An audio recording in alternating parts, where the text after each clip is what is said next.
Good morning, Sabado! Sarap talaga pag Sabado dahil makakapag-almusal tayo.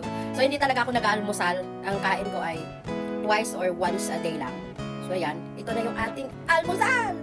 So, ayan.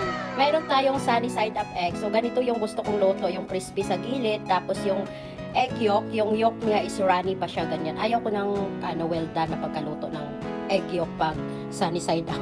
Kala mo talaga. Siyempre, mayroon tayong hotdog.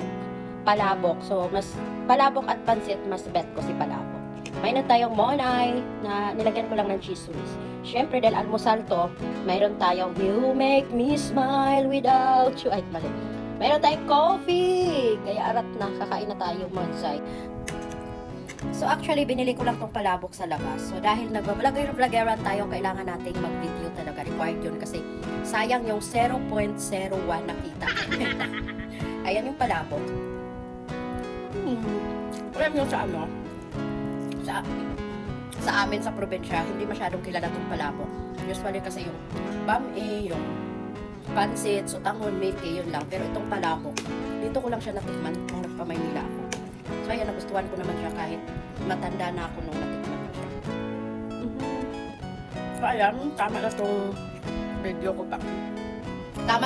ko pang 0.01 na kita ni Meta. Bye!